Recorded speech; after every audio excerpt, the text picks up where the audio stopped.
Olá pessoal, sejam todos muito bem-vindos ao Bioluminados e hoje começarei uma série de vídeos sobre estudos das questões do Exame Nacional do Ensino Médio, o Enem. Na minha opinião, as questões antigas do Enem são uma fonte incrível para estudos para esse tipo de prova, porque além de apresentarem conteúdos que acabam se repetindo ao longo dos anos, também é importante que o aluno conheça o tipo de questão que está sendo apresentado nesse tipo de prova. Então, nem sempre, para responder essas questões, você precisa do conhecimento em si de biologia. E também, muitas vezes, esse conhecimento está misturado com conteúdos de outras matérias, de outras áreas do conhecimento, como, por exemplo, a química. Afinal, essa prova é uma prova de ciências da natureza e suas tecnologias e não apenas de biologia.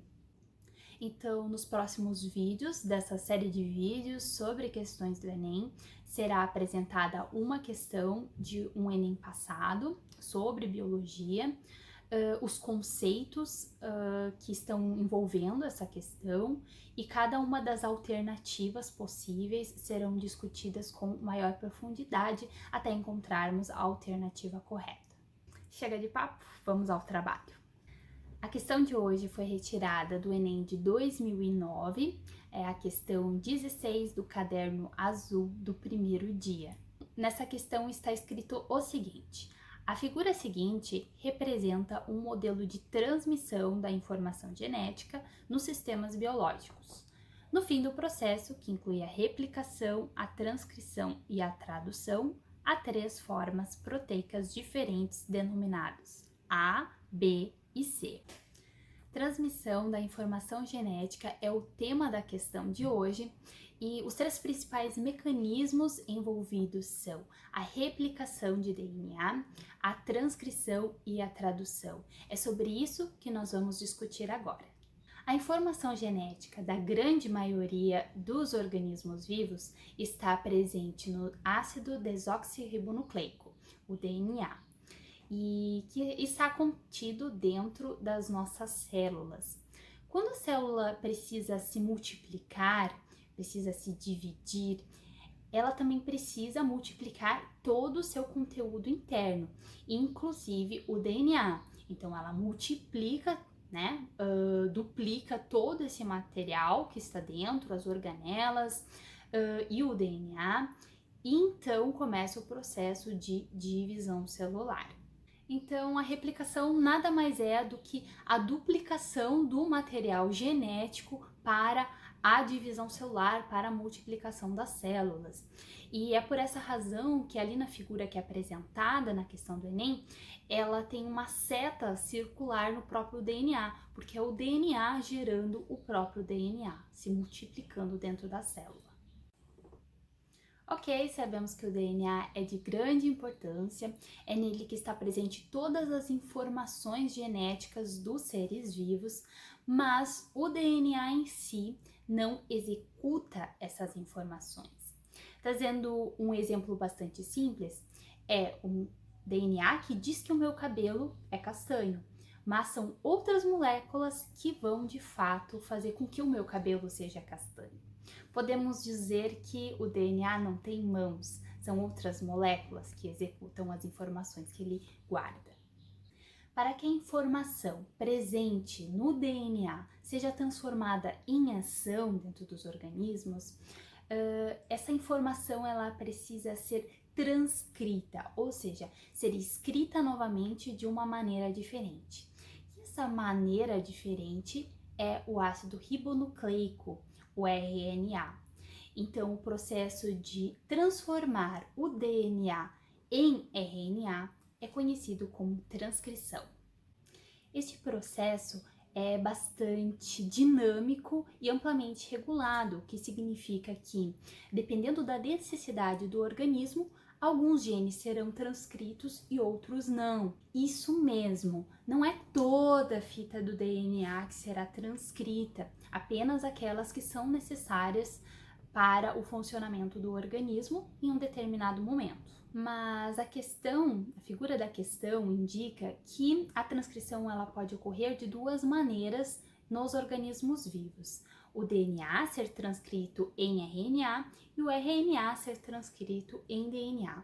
Isso de fato é possível? Sim, mas em condições bastante específicas.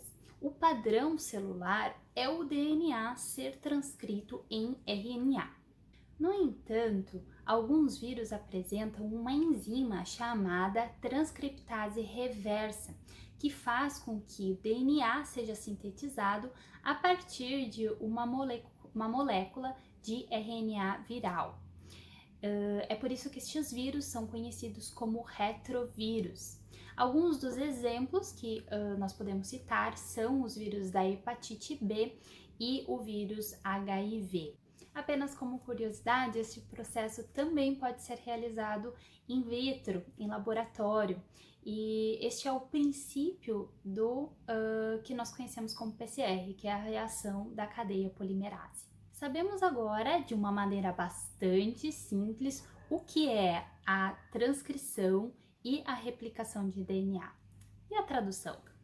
Como podemos acompanhar na questão, no esquema da questão que estamos estudando, a tradução é o processo em que a informação contida na molécula de RNA é decodificada em moléculas de proteína, que são de fato aquelas moléculas que vão executar inúmeras funções dentro da célula.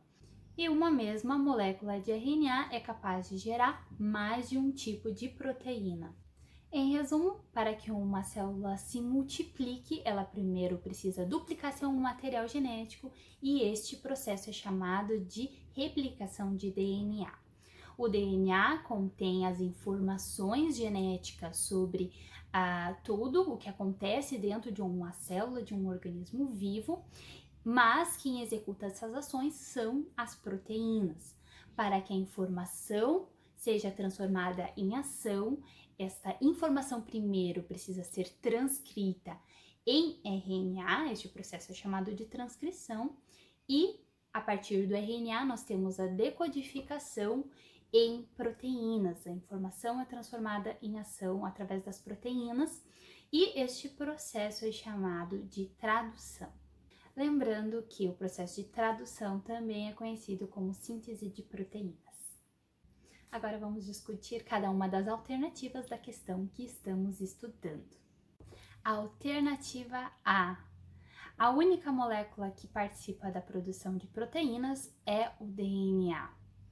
Como estudamos anteriormente, o processo de tradução ele parte de uma molécula de RNA, mais especificamente o RNA mensageiro, que é traduzido para uma proteína, um ou mais tipos de proteína. E além do RNA mensageiro, muitas outras moléculas estão envolvidas nesse processo. Nós temos os ribossomos, o RNA transportador, outras proteínas e energia. Então, esta alternativa, a alternativa A, está errada. Mas vejam que a própria questão, a própria figura da questão já traz a resposta em relação a essa alternativa, pois mostra que é a partir do RNA que nós temos essa síntese, a síntese das proteínas, né? Nós temos uma seta que indica este caminho. Então, você não precisaria saber ter este conhecimento sobre o que é a síntese de proteínas, o que é a produção de proteínas para responder essa questão. Alternativa B. O fluxo de informações genéticas nos sistemas biológicos é unidirecional. A resposta para essa alternativa está na direção das setas presentes na figura. Então, se o fluxo é unidirecional, ele começa num ponto e segue na mesma direção até o final. Mas não é o que acontece. Na replicação de DNA, nós temos uma seta circular, indicando que é o DNA gerando DNA. Na transcrição, apesar do fluxo que normalmente acontece dentro das células é do DNA para o RNA, aqui nós vimos que é possível que haja o caminho oposto do RNA para o DNA. E quando nós vamos para a síntese de proteínas, para a tradução, nós vemos que de uma mesma molécula de RNA, nós podemos ter mais de uma proteína, mais de um tipo de proteína. Então, essa alternativa está errada. Novamente, você não precisa saber nada sobre transcrição, sobre tradução, sobre replicação para descobrir que essa alternativa está equivocada, já que basta interpretar a figura. Alternativa C. As fontes de informação ativas durante o processo de transcrição são as proteínas. Como vimos anteriormente, na transcrição nós temos a transmissão da informação do DNA para o RNA. A tradução, ela é um produto do processo de transmissão de informação genética dentro das células. E ela ocorre a partir do processo de tradução e não de transcrição. Então, por essa razão, essa alternativa também está errada. Dá para saber que essa alternativa está errada apenas através da interpretação do gráfico? Dá sim, você também não precisa saber sobre estes conceitos para descobrir que essa alternativa está equivocada, porque o gráfico, a figura, ela mostra claramente que quem está envolvido no processo de transcrição é o DNA e o RNA. Alternativa D. É possível obter diferentes variantes proteicas a partir de um mesmo produto de transcrição. Primeira questão é: qual é o produto da transcrição? Como vimos tanto na figura da questão quanto durante as explicações aqui feitas, o produto da transcrição é o RNA.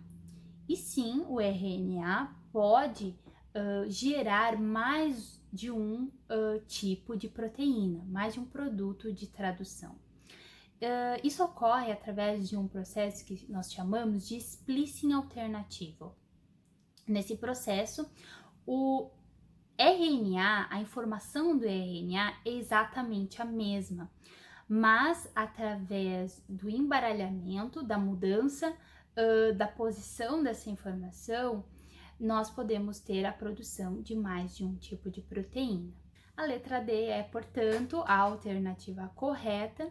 E, novamente, se você souber interpretar a questão, interpretar a figura, você não precisa saber muito sobre o tema. Alternativa E. A molécula de DNA possui forma circular e as demais moléculas possuem forma de fitas simples linearizadas. Curiosamente, a única alternativa que você precisa ter um pouco mais de conhecimento sobre biologia, na verdade não tem tanta relação com o tema da questão. Isso se refere às formas dessas moléculas que estão sendo tratadas na transcrição, na tradução e na replicação de DNA. A molécula de DNA possui um formato em dupla hélice, uma conformação em dupla hélice, ou seja, possui duas fitas que se organizam em forma de espiral. Na maioria dos eucariotos, esse material genético está presente dentro de um núcleo em forma condensada juntamente com outras proteínas, formando os cromossomos.